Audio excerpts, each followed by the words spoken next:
Greetings from beyond the fabric of reality. I'm Scythe, bringing you another episode of Fate Extra.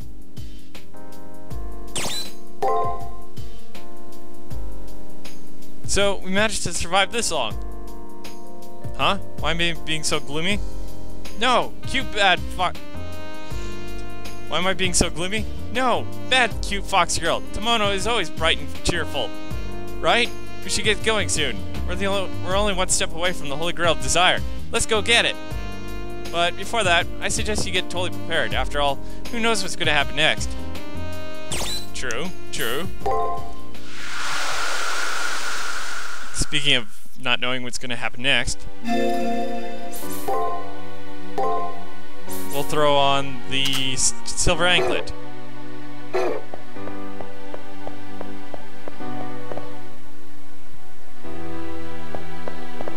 And there's Rin, right in front of the door. We'll bother her in a moment.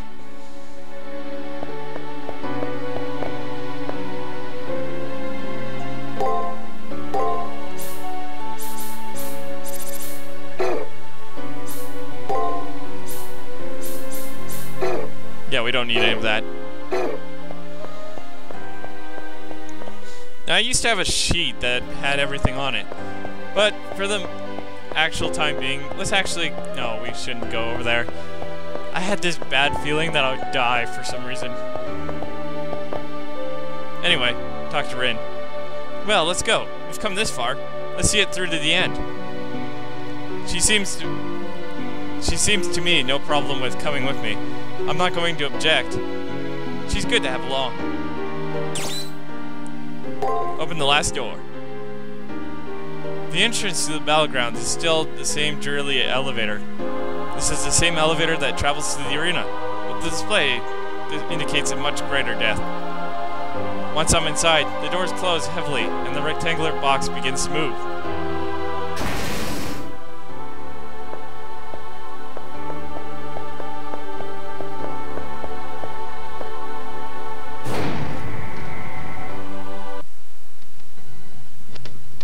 Ah, there's that sound again.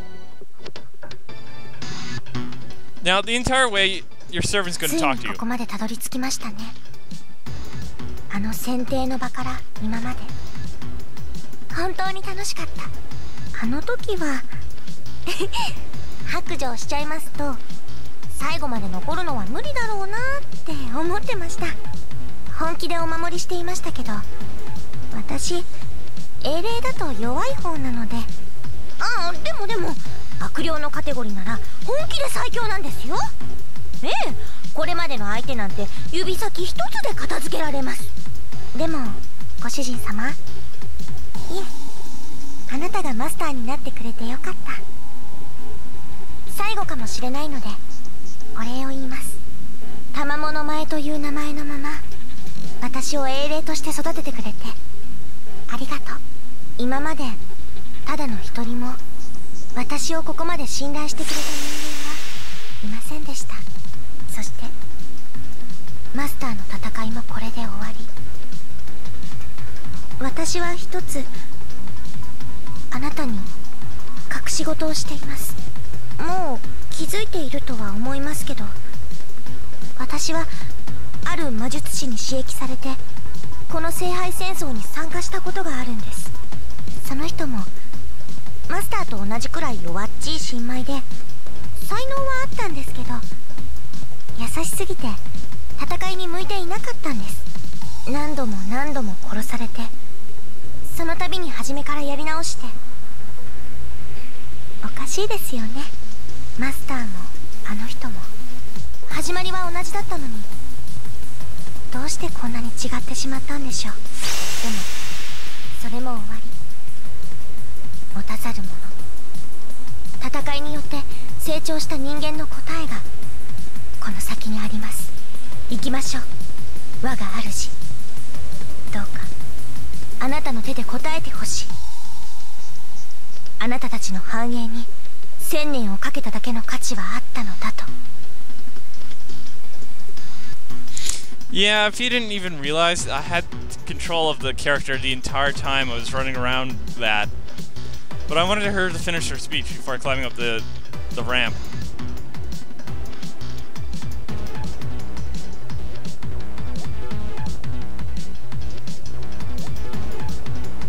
Hey, this place looks familiar.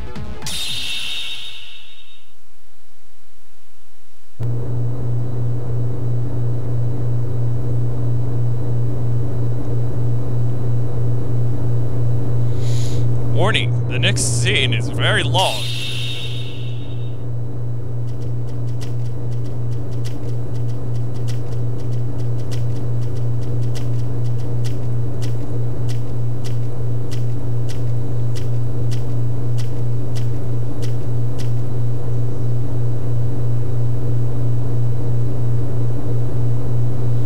It's an incredibly vast room. Actually, a space so cavernous could hardly be called a room. It's almost strangely barren, save for the alien object that dominates the center of the space. It resembles a giant floating eye.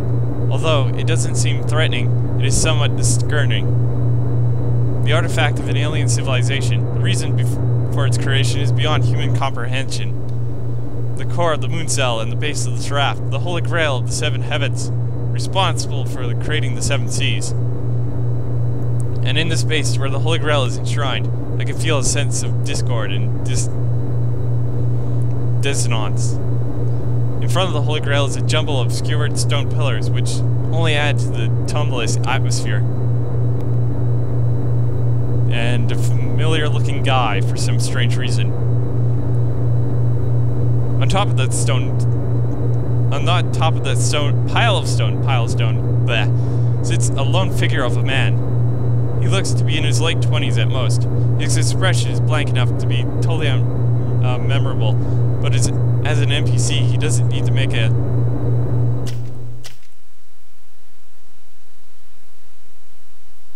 Yeah, 待っていたよ。おめでとう。君が聖杯戦争の勝者だ。Thanks. 祝祭の一つでもあげたかったが、あいにくここにはそんな機能はなくてね。勝ち抜いた甲斐はないだろうが、私からの拍手だけで勘弁してくれ。Okay, that sounds good enough, you know. でもこれだけは言える。私は誰よりも君を認め、君を称え、君を誇りに思っている。君こそが幾度も繰り返された聖杯戦争の中で最も素晴らしいマスターなのだと。Yes. Well, he seems friendly. There's something more dangerous about him than any other opponents. It's a feeling of nothingness. There's something very strange about the man in front of me.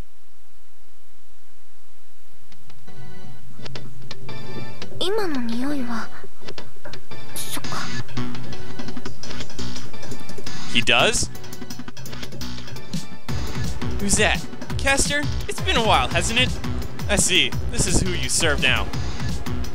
I now understand why I couldn't see anything about their servants' data. You were jamming my signal.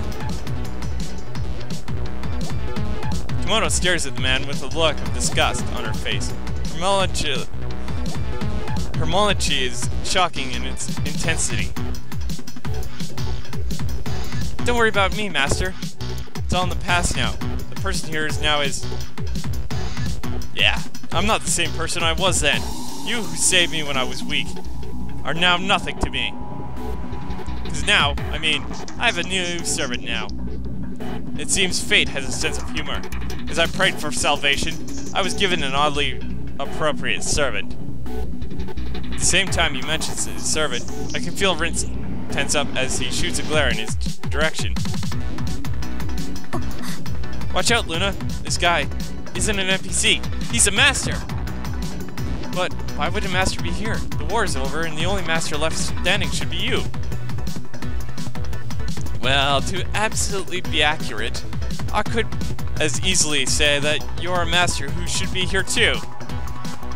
How can a master who was defeated still be alive and present in this place?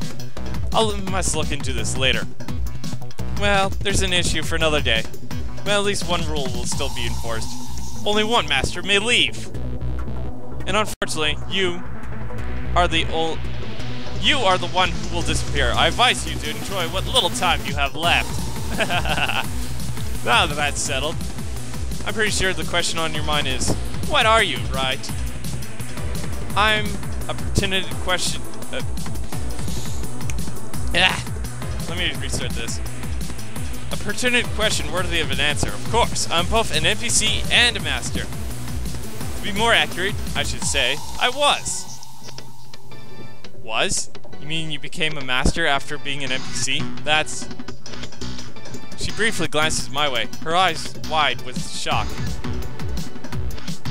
I suppose there's a more thorough explanation is necessary. But the story's kind of long, so bear with me. How long exactly? First, allow me to introduce myself. My name is Twice H. Pierceman. But please, just call me Twice. Twice! I thought you were just... I thought you being a cyber ghost was just an urban legend, but you think it's actually true? Everything I've learned about you paints to Everything I learned about you paints you as a person who hated war and was dedicated to saving lives. This massacre, you, of all people, should detest this war, but considering how you are... It's... So that's how history sees me, that I detested war. That part is definitely true. I hate war and will not tolerate its existence in any form. Not even the Harways are exempt from this fact. However, that truth only scratches the surface of my beliefs. Much like the moon cell, it seems that a single well-known function has irreducibly defined my true ideals. It began when I was a student and obsessed with the history of humanity. I will never forget the many shocking realizations I received during the course of my studies. The betrayals that make up history combined with the severe shell shock gave him an abnormal hatred of war. Now you're speaking in the third person. Allow me to clarify. By him, I mean Twice Pyramid, and he was, in fact, incredibly ill. When he saw any image depicting war, he was overcome with overwhelming panic attacks. It was almost as if he would get severe heart palpitations and his blood pressure would skyrocket. From that day, meaning me, he was consumed with an unease that became almost painful in its intensity. Bleh. After becoming a scientist, he still risked death to save others because of that unbearable pain. That's the whole of it. What drove him during his time in the mortal coil was not a sense of righteousness. What drove him was one simple question. Why was I the only one who seemed to hate war? As I said, Twice was ill. There was no reason for him to risk his life so foolishly on the battlefield. Why did I involve myself in war? Was it to understand it better? Especially considering the effect war had on me? Even while struggling with those questions, my mortal self still irrationally kept going into battle. And in the year 1999, a horrible neurological disease broke out in the city located in the Far East.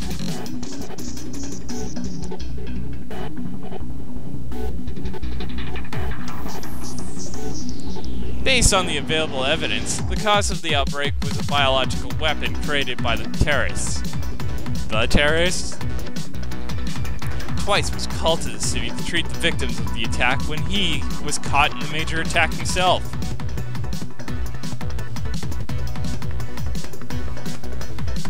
According to the records that were made available to the public, the death toll was set at 5,000 people. The moon cell puts the real count at 8,200. As you can see, the government underreported the number a tad.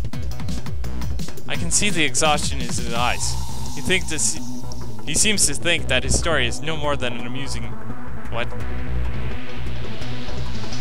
Although, it's hard to tell if he's amused by the government's possible cunning or total incompetence.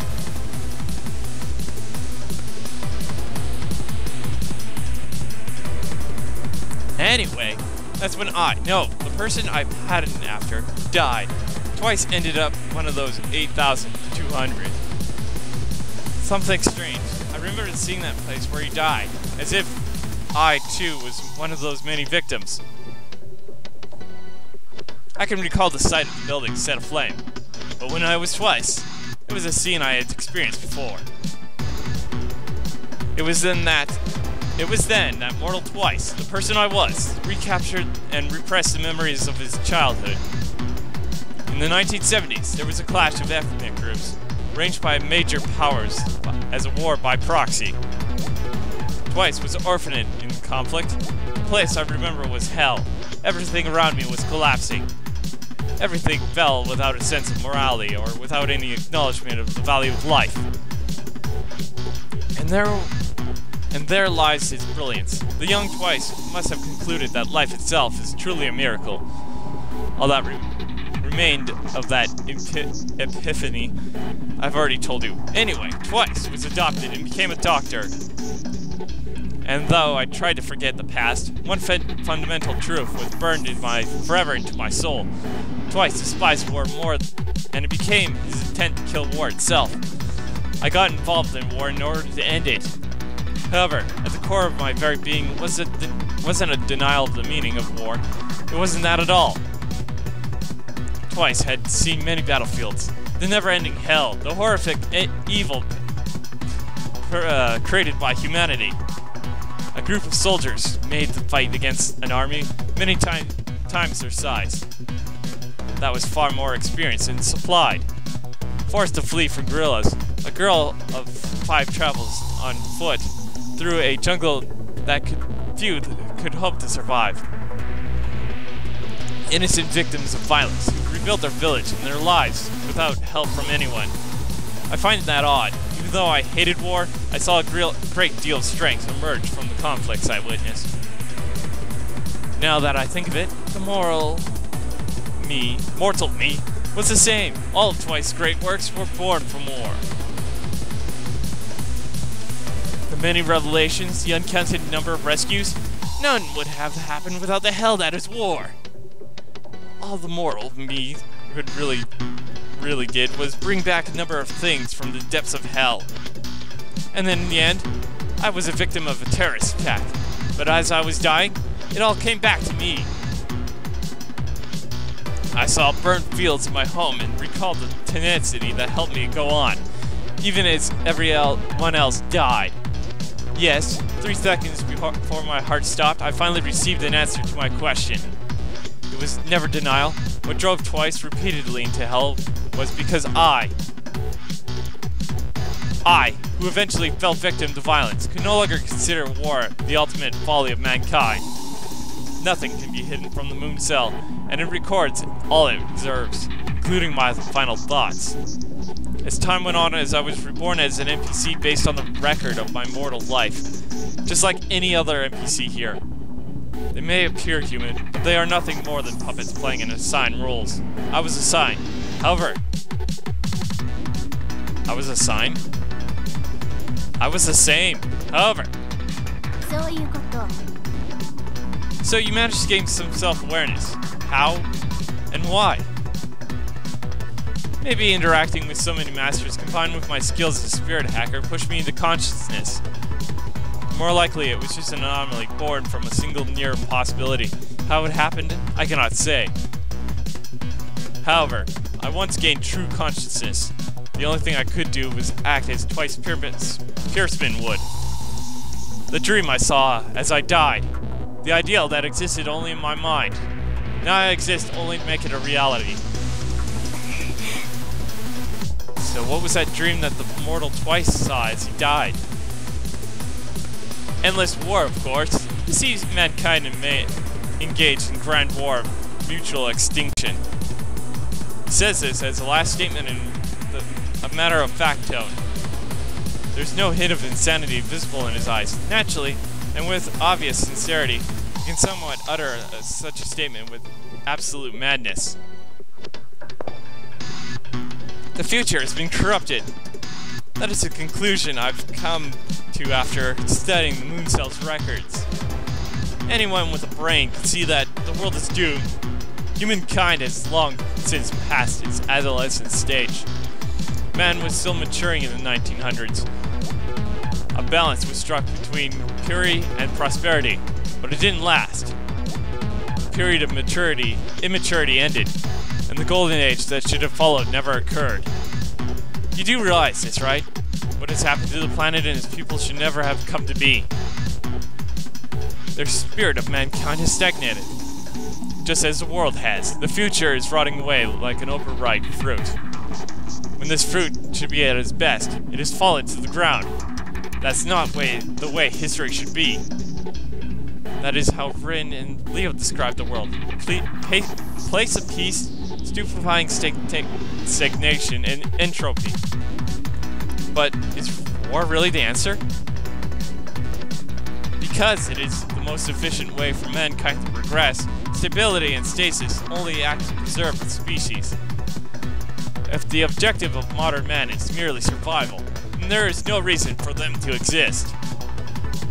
In my previous life, a great many of lives and resources were consumed for the sake of convenience. Why? What has the need for such prosperity? Prosperity is just an illusion and only exists for its own sake. I expect you agree with me. Humans are capricious creatures who must feed on their dreams to evolve. The preliminaries illustrate this truth. In artificial peace, ignorant aggressors revel in idleness. Humans can only mature after breaking free of their idleness. That means to be the case for you. And now, ideologies are based on the deterrence of an ignoble and forgotten past. That loss cannot be overcome. I cannot allow such ideas to become the foundation of the next epoch of the human civilization. Don't you agree? If the future isn't worth suffering of the past, that would make man mere murderers. Yeah, bleh. The humans who lived in the distant past, the future of that man is now planning, cannot be accepted. The future that will be a mistake. Humanity has not spent countless lives for the society that has to come. But we cannot reverse time. Since going back is impossible, there is no choice but to move forward. With that in mind, we will now recreate the wars of the past and revise the history of the last 100 years. By having everyone fight in a war of survival, mankind's consciousness will be forced onto the correct path.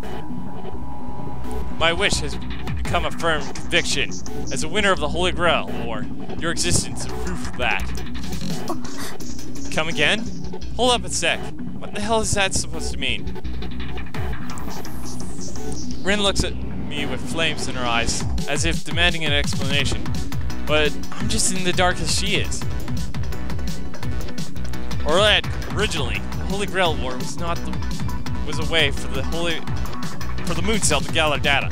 It didn't even have a name at first. The Moon Cell only wanted the best data samples. Having a war of survival was a good way to separate the chaff.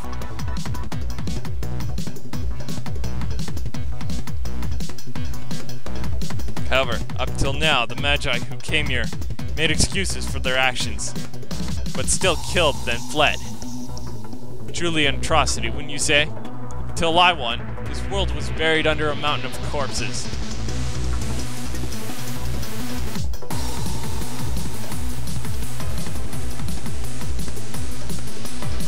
After all, being an NPC, I get the luxury of continuing on after I die. I watched their fights as an NPC and became conscious. I fought battles of my own, weak though I was. After several dozen fights, I finally reached its elevated seat. After that, my story becomes simpler. Manipulating the rules of this place, I created the Holy Grail War. Battle of survival from which only a single person can emerge victorious.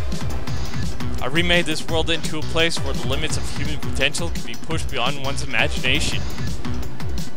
I'm talking a lot, aren't I? Blech. I might want to drink before fighting. Onward. And then you appeared, the weakest master in the tournament.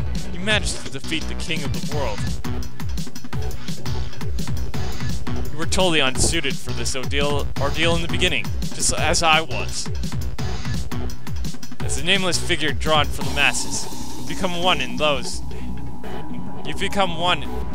those hands rests the fate of the world. Your soul has been tampered by crisis and conflict. Your new strength is a testament to the potential of man. Bleh. When mankind reaches the heights you have, they will move forward. clearing your path for those yet to come.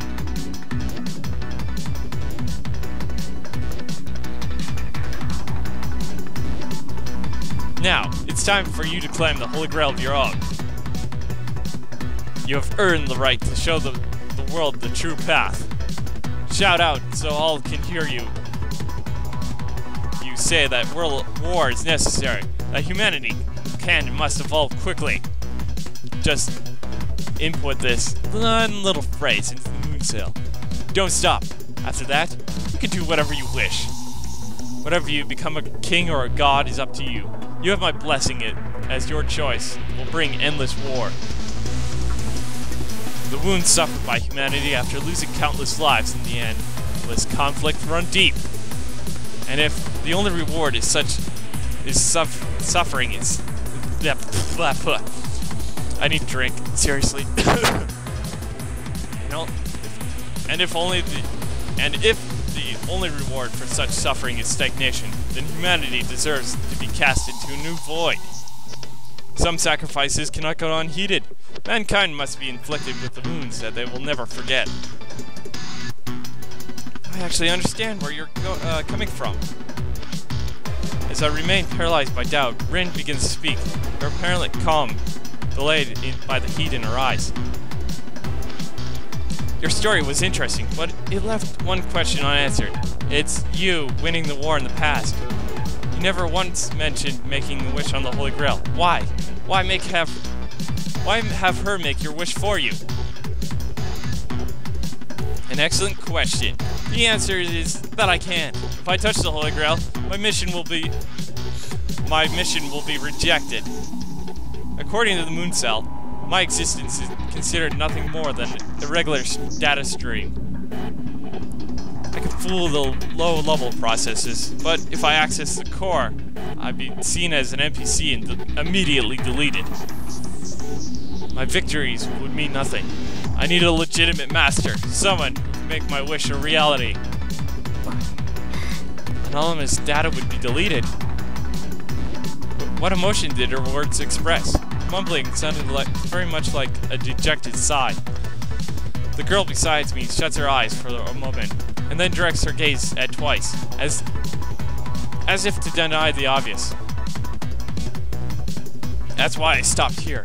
I've been waiting for years at the gate to the core, waiting the one I deem worthy. Upon reflected, I've wasted a great deal of time.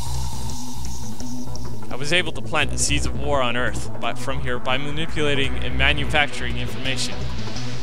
But it was a case of too little, too late. Also, my methods were unreliable and on too small of a scale. Instances of terrorism and violence have skyrocketed recently. So you're the cause of it all! With full access to the moon cell's records and my ability to define the future, I can bring about Armageddon. Of course, I don't intend for everyone to die. I simply wish to instigate a war that anyone can survive. You can see it through the gate. There lies the moon's core, an object made from the purest photonic crystal. There, the results of stimulus of Earth's future run by the moon cell are stored as light within its core. The one who reaches the core has the right to choose the course of the future from infinite possibilities.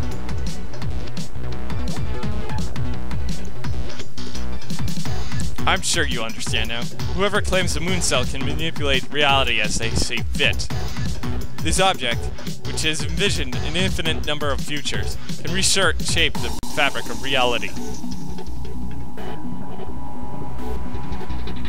If what he says is true, then the Holy Grail can accurately be considered the mind and will of God. But nothing is impossible. It is truly an object of unimaginable power with infinite possibilities. Yes, you do understand.